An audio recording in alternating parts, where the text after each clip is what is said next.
ஆண்டவரும் இரட்சகருமாகிய இயேசு கிறிஸ்துவின் ஈடு இணையற்ற நாமத்தில் அன்புக்குரிய சகோதர சகோதரிகளே, இந்த வீடியோ வாயிலாக உங்களை சந்திப்பதில் மிகுந்த சந்தோஷம்.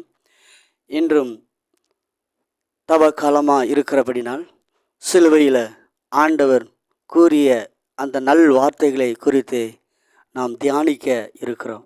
அன்புக்குரிய சகோதர சகோதரியே, ஆண்டவராக இயேசு கிறிஸ்து முதலாவது சொன்ன வார்த்தை, பிதாவே இவர்களுக்கு மன்னியும். அப்பொழுது இயேசு, பிதாவே இவர்களுக்கு மன்னியும், தாங்கள் செய்கிறது இன்னதென்று அறியாதிருக்கிறார்களே என்றார்.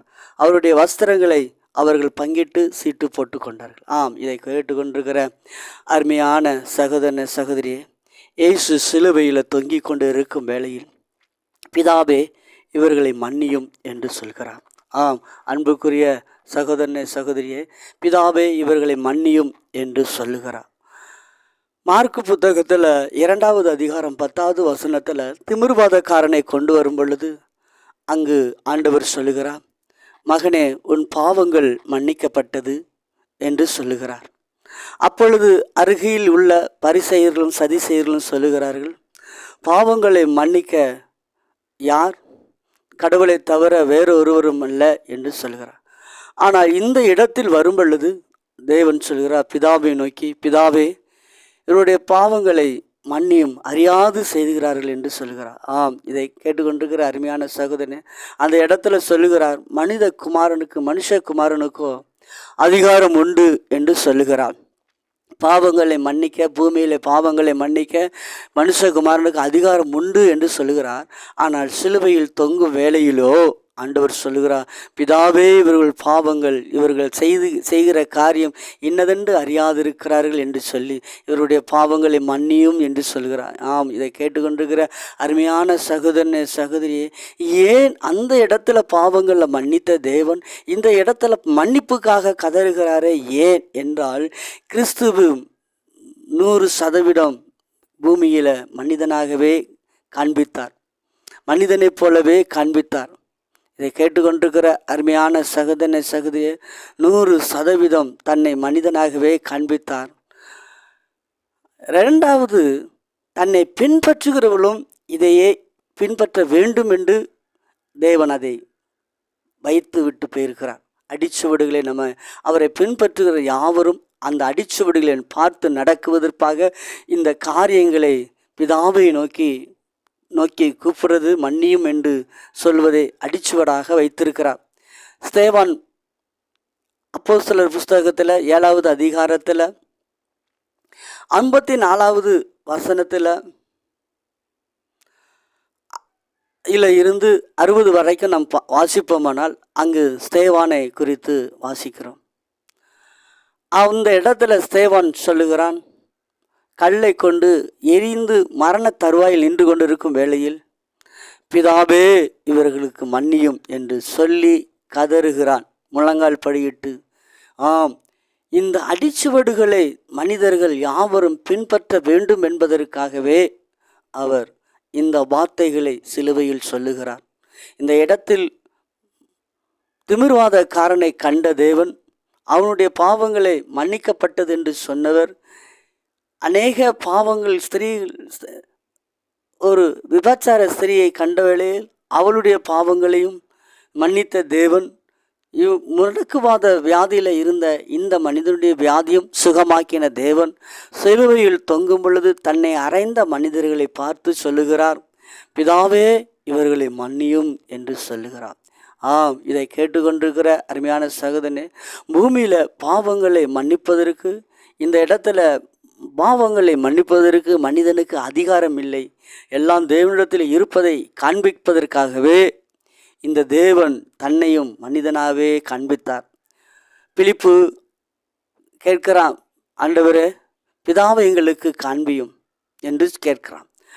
அப்பொழுது அந்த இயேசு சொல்லுகிறான், இவ்வளவு நாளும் பிதாவோடு தானே இருந்தேன், பிதாவைத்தானே இருக்கிறீர்கள், பிதாவைத்தானே கண்டுகொண்டு இருக்கிறீர்கள், பிதாவோடு தானே நடந்து கொண்டிருக்கிறீர்கள், பிதாவோடு தானே உண்டு கொண்டு உறங்கி கொண்டு இருக்கிறீர்கள், இன்னும் எனக்கு பிதாவை காண்பி என்று நீ எப்படி சொல்லலாம் என்று கடிந்து கொள்கிறான். இதை கேட்டுக்கொண்டிருக்கிற அருமையான சகோதரனே, பழைய ஏற்பாட்டு புத்தகத்தில் கர்த்தருடைய ஆவி என்று வெளிப்பட்டார். புதிய ஏற்பாட்டு புஸ்தகத்தில் கிறிஸ்துவின் ஆவியானவராக வெளிப்படுகிறார். ஆம், இதை கேட்டுக்கொண்டிருக்கிற அருமையான சகோதரனே சகோதரியே, பிதாவும் அவரே, குமாரனும் அவரே, பரிசுத்த ஆவியானவரும் அவரே. அன்புக்குரிய சகோதரனே, நமக்கு ஒரே தேவன் உண்டு என்பதை நீங்கள் கேள்விப்பட்டிருக்கிறீர்களே. இன்னும் அநேக நாமங்கள் உடையவர்கள் சொல்லுவார்கள், இவர் வணங்கத்தக்கவர் அல்ல, இயேசு வணங்கத்தக்கவர் அல்ல என்று சொல்வார்கள். இந்த வசனங்களை அவர்கள் ஏற்றுக்கொள்ள மறுப்பதினால் இந்த வார்த்தைகளை சொல்கிறார். இதை கேட்டுக்கொண்டிருக்கிற அருமையான சகோதரனே சகோதரியே, இந்த வேளையில் இந்த இயேசுவுக்கு இடம் கொடுங்க. இந்த இயேசு உங்களுக்கு பாவங்களை மன்னிக்க இயேசு போதுமான தேவனாய் இருக்கிறார். சிலுவையில் தொங்கும் வேளையில் கூட தேவன் பிதாவை நோக்கி கதறுகிறார். தன்னை பின்பற்றுகிற யாவரும் இந்த அடிச்சுவடுகளில் நடக்க வேண்டும் என்பதே தேவன் அந்த அடிச்சுவடை ஏற்படுத்தி வைத்திருக்கிறார். பின்னொரு நாட்களில் ஸ்தேவான் மரிக்கும் பொழுதும் இதே வார்த்தையை தான் சொல்லுகிறான். இதை அப்போஸ்தலர் நடபடி புஸ்தகத்தில் 7வது அதிகாரம் 60வது வசனத்தில் பார்க்கிறோம். இதை கேட்டுக்கொண்டிருக்கிற அருமையான சகோதரனே, சிலுவைதான் ஒரு மனிதனுக்கு ஜீவனை உண்டு பண்ணுகிறது. சிலுவைதான் ஒரு மனிதனுக்கு நித்திய ஜீவன் அளிக்கிறதா இருக்கிறது, ஜீவ பாதையில் வழி நடத்துகிறதா இருக்கிறது. சிலுவைதான் ஒரு மனிதனை சீர்படுத்துகிறது. இதை கேட்டுக்கொண்டிருக்கிற அருமையான சகோதரனே, இந்த நாளிலும் இந்த ஆண்டவராய் இயேசு கிறிஸ்துவிடத்தில் நீ வருவாயா? இந்த சிலுவை அண்டையில் வருவாயா? இந்த இயேசு பாவங்களை மன்னியும். சிலுவையில் அறைந்த வேளையில் கூட தேவன் மற்ற வார்த்தைகள் பேசாமல், பிதாவே இவர்களை மன்னியும் என்று சொன்னீர். அந்த ஆவி எங்களுக்குள் உண்டாகட்டும். தேவனே, நம்முடைய மகிமையின் கரத்தை வெளிப்படுத்துங்க. அற்புதங்கள் அதிசயங்களை செய்யும். இந்த நாளிலும் இந்த சிலுவையின் உபதேசத்தை கேட்டு ஆண்டவரை சிந்திக்கிற ஒவ்வொரு மக்களுக்காக நான் ஜெபிக்கிறேன். சிலுவையின் உபதேசத்தை கேட்டு சிந்திக்கிற ஒவ்வொரு மக்களுக்கும் தகப்பனே, இருதயத்தில் நீர் வந்து வாசமாக இருக்கும்படி நான் ஜெபிக்கிறேன்.